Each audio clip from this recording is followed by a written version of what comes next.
आम आदमी पार्टी तो PDP तरफ श्रीनगर मज एहतजाज इंतजामिया खिलाफ नारेबाजी कार्रवाई बंद करने मुजाहिरीनो मांग।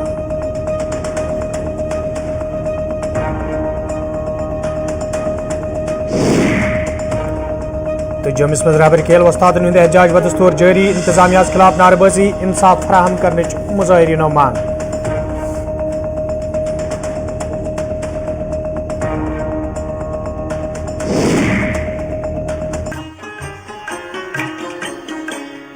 मुगल महल royal weddings and events.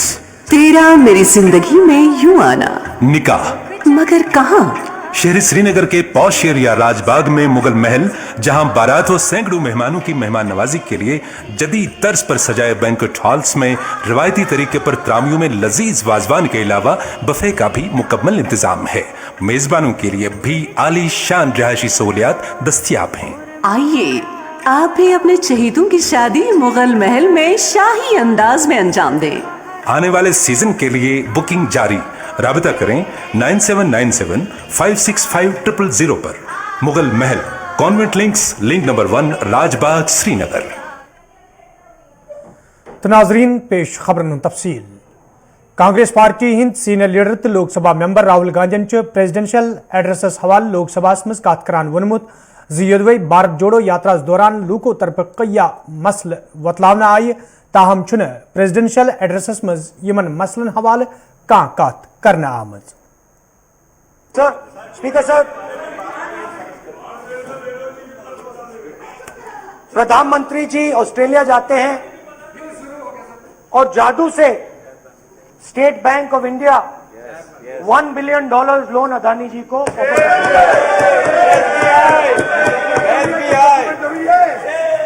Sir, इसका भी डॉक्यूमेंट जरूरी है क्या? बताओ। मोदी जी आपका सरकारी पास है। Sadyr please. उसके बाद मैं उदाहरण दे रहा हूं, पूरी दुनिया में मोदी जी जाते हैं, घूमते हैं, तो मैं बता देता हूं क्या होता है वहां पे। बांग्लादेश में गए, हाँ काम पे ही जा रहे हैं, वही तो बोल रहा हूं, काम पे जा रहे हैं। बांग्लादेश जाते हैं, मोदी जी की पहली ट्रिप होती है बांग्लादेश में। वहां पे बांग्लादेश को इलेक्ट्रिसिटी बेचने का डिसीजन लिया जाता है।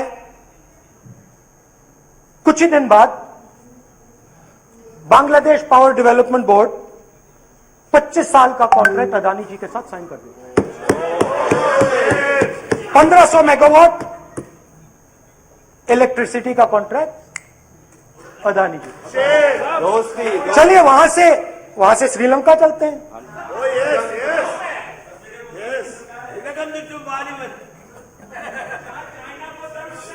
जून 2022 में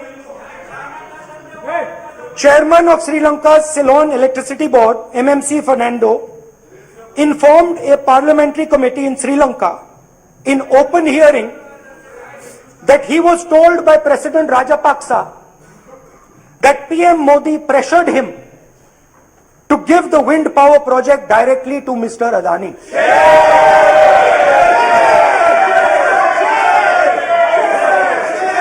मतलब श्रीलंका इलेक्ट्रिसिटी बोर्ड के चेयरमैन कहते हैं कि उन्होंने राजापाक्सा जी ने कहा कि हिंदुस्तान के प्रधानमंत्री ने उनको कहा है कि ये विंड पावर का प्रोजेक्ट है, ये अदानी जी को देना है। तो ये रही आपकी फॉरेन पॉलिसी। ये हिंदुस्तान की फॉरेन पॉलिसी नहीं है, ये अदानी जी की फॉरेन पॉलिसी है, उनके बिजनेसेस बनाने की फॉरेन पॉलिसी है। छोटा सा बजट के बारे में बता देता हूं। 2022 में अदानी जी अनाउंस करते हैं कि वो $50 बिलियन इन्वेस्ट करेंगे to build the world's largest green hydrogen ecosystem.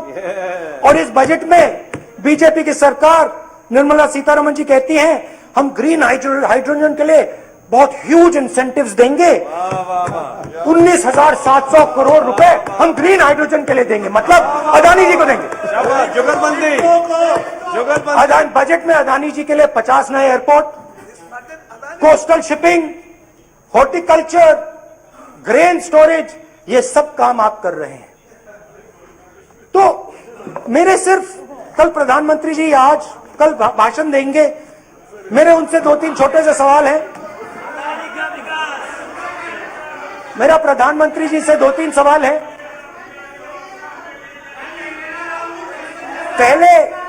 पहले अदानी जी के हवाई जहाज में मोदी जी जाते थे, अब मोदी जी के हवाई जहाज में अदानी जी जाते हैं।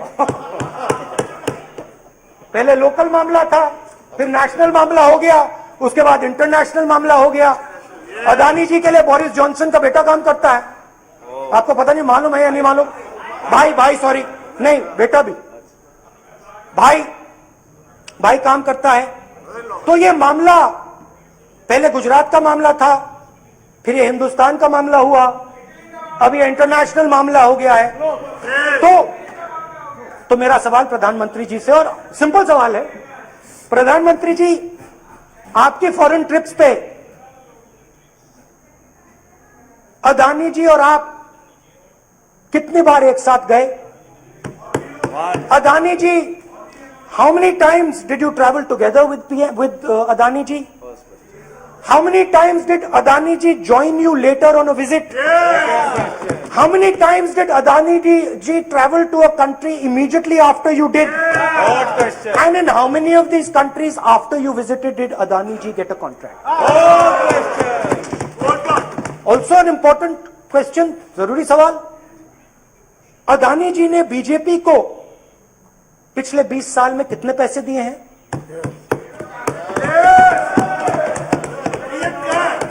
इलेक्टोरल बॉन्ड्स में कितना पैसा दिया है?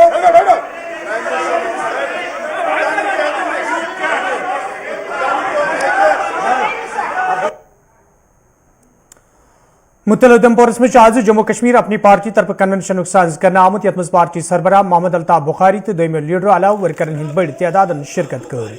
अत मौके पे मौजूद सूरत हाल तो पार्टी मंशूर सवाल कथन दल दिन आव तक वर्करन पे जोर दिन आमुत तम गन इलाकस मज पार्टी मजीद मजबूत बनाने बापत चुकसान काम करें। जन अत मौके पे मोहम्मद अल्ताफ बुखारी वोन इन वाल इलेक्शन आसन न आम इलेक्शन बल्कि यम आसन रेफरेंडम तिकाज भारतीय जनता पार्टी तरफ लूकन सत धोख कर आमुत तो वरी 2019 मज यम वाद जम्मू कश्मीर हंदन लूकन से कर आमुत तम वाद पूरा कर आमुत बल्कि तिच पॉलिसी ब्रोह कुन अन्न यम सत आम लोग मुश्किल हंद शिकार सपदने। मुझे तो ये ड्राइव लोगों को हरासा, परेशान और डिग्रेड करने की ड्राइव लगती है। मुझे इसमें कुछ और नहीं दिखता है। सरकार और कुछ करे ना, क्या करने के लिए और कुछ नहीं बचा है? यहाँ बहुत कुछ बचा है, यहाँ बहुत कुछ करना है, अभी यहाँ किया गया कुछ नहीं है। ये अपना टाइम क्यों इन चीज़ों पे ज़ाया कर रहे हैं, हमें तो समझ नहीं आ रही है। किसको दिखाना चाहते हैं, किसको देना चाहते हैं, किसके लिए निकाल रहे हैं? हमारी ज़मीन हमारे लोगों के पास है, हमें तो जम्मू कश्मीर के वासियों को कोई तकलीफ नहीं है इससे। आज लोग आए हैं ना, हम तो पिछले 72 साल से यहीं हैं। मेरी उम्र भी 62-63 साल तो है ही। हमने तो नहीं देखा कहीं पे एजिटेशन चली कि किसी के पास है, होगी तो उसमें खुदा की ज़मीन है, यहीं रहेगी। हम सब जाते हैं, कोई कब्र में जाता है, किसी की अस्थियाँ जलाई जाती है अपने अपने फेथ के हिसाब से। अल्ताफ साहब, उमर साहब ने बोला है कि पहले नोटिस दिया जाए उसके बाद गिराया जाए। वो तो देखिए उनका नजरिया, उनका अपना। हम तो कहते हैं लोगों की जमीन है, लोगों के पास है, गिराने का क्या मसला है? किसका गिराया जाए? कौन किसकी बोली बोल रहे हैं? वो किनको खुश करने के लिए बोल रहे हैं? यहाँ से दिल्ली जाते हैं आधे लीडर, फिर कहते हैं हम मिल के आए, फिर कहते हैं अब हमने एजिटेट। कौन से किस चीज़ के लीडर हैं वो? क्या वो कहते हैं? किन की ज़मीन है वो लोगों से निकलवाना चाहते हैं? खड़े हो जाए ना ये लोग। फिर इन्होंने 72 साल क्या किया था? ये ड्रामाबाजी नहीं चलेगी, बहुत ड्रामा देखिए। हम तो रोज कहते हैं, मैं कहता हूँ किसी के साथ भी क्यों कर रहे हैं? ये क्या है? ये जमीन खुदा की जमीन है। इंसान जरा 1 इंच मुझे बनाकर दिखाए ना एक जमीन, अभी तक इंसान जमीन नहीं बना सका है। ये तो हवा पे भी कल कहेंगे तो आप हवा ज्यादा पीते हो। अभी इन्होंने कैलकुलेशन नहीं लगाई, उसके लिए भी कुछ लाए ना, फिर कहेंगे कि आप लोग हवा ज्यादा पीते हो। ये तो हमारी किस्मत है, हम हवा ज्यादा पिए, कम पिए। उनको क्या पता है? उनको आम आदमी की दिक्कत क्या पता है? उनको शायद ये पता नहीं है कि लोगों को क्या परेशानियां पड़ी हैं। उनको क्या जरूरत पड़ी थी दिल्ली जाके दोहार लगाने की? क्यों यहाँ उनकी आवाज़ इतनी धीमी हो गई है? यार जिस दिन इलेक्शन होगा इनके ये चोंचले इनके पास रह जाएंगे। आपको लगता है ये चोंचले चलने वाले हैं? यहाँ तो लोगों की खिदमत करनी है, लोगों का इन्होंने खून पिया है। ये छोड़ो, ये चोंचले इनके करते रहे हैं। ये नवाबजादे इस वक्त नवाबों की तरह तो नादरशाही हुक्म कर रहे हैं। ये सब रहने वाला नहीं है। न दरबार मुँह इनका जो इन्होंने कैंसिल किया न वो रहने वाला है, न इनके ये जो बाहर के इन्होंने हवारी मवारी लाए हैं जो यहाँ रेत बाजरी और बाकी चीज़ें कर रहे हैं, यहाँ शराब का दम, सब ये जम्मू कश्मीर के लोगों के लिए होगा। इनको लखनपुर उसी दिन पार करना होगा जिस दिन सरकार यहाँ बनेगी, और सरकार यहाँ जम्मू कश्मीर के लोगों की होगी। उसमें एक भी आदमी बाहर से नहीं होगा, एक भी आदमी। मैं आज आपको कहता हूँ, खून से लिख के देता हूँ, वो जम्मू कश्मीर के लोगों की सरकार होगी जिसको जम्मू कश्मीर के लोगों ने चुना होगा। ये करते जाएं, ये चोंचले हैं इन लोगों के। आपने कभी सुना है वकीलों को कहा जाता अगर केस हार गए हम निकाल देंगे? ये वकील हैं, इज्जतदार पेशा है। यहाँ इज्जतदार लोग भी नहीं बोल पा रहे हैं। मुझे तो पता नहीं है उनकी गैरत कहाँ गई है। डॉक्टर को कहने वाले बीमार ठीक नहीं हुआ तो तुमको नौकरी से निकाल देंगे, कल ये भी ऐसा भी हुक्मनामा निकाल लेंगे। क्या कहते हैं ये लोग? क्या हमें समझा रहे हैं? सुनते हैं हर एक की। हमें लगता है जो ऐसी बातें करता है, हमें लगता है कि इसको कहीं और जाना चाहे, आगरा भेजना चाहे, लेकिन फिर हम शरीफ लोग हैं, हम कहते हैं कि नहीं। क्यों? हमारी आदतें वैसे ही हम मौसम के लिहाज से, एक साइड में ठंड है एक साइड में गर्मी है, तो इसलिए हम दरमियानी मिजाज के लोग हैं। हम लोग गुस्सा नहीं करते, सुनते हैं, सबकी बात करते हैं और हाथ जोड़ते हैं। हर एक हाथ जोड़ के आज उनको कहते हैं नहीं करो लोगों को तंग, इससे कुछ नहीं मिलने वाला आपको। और जिस जमात के लिए आप कर रहे हो उनको तो बिल्कुल ही कुछ नहीं मिलेगा। वो तो बेचारे वैसे ही यहाँ से आप रफू चक्कर होने के उनके लीडर बेचारे वो भी परेशान, वो भी खुद आप देखते नहीं है। आज ये जो सरपंच साहब है ये भी तो उसी पार्टी में, ये क्यों निकले? इनको भी तो वही। क्यों? लोगों का दर्द उन लीडरों में भी है, तो क्या करेंगे जब वहां सुनाई नहीं है, उनकी सुनवाई कोई नहीं करता है। ये क्यों नहीं गुजरात में करते हैं? वो ये सब कुछ करना था गुजरात में करते, ये यूपी में करते, हम कहते तो भी वहां उनको ऐसा कुछ दिखता नहीं है। क्यों? वहां करेंगे तो फिर एक दिन नहीं रहेंगे। नाजरीन को खबरनाम जारी तजरती वक्फ।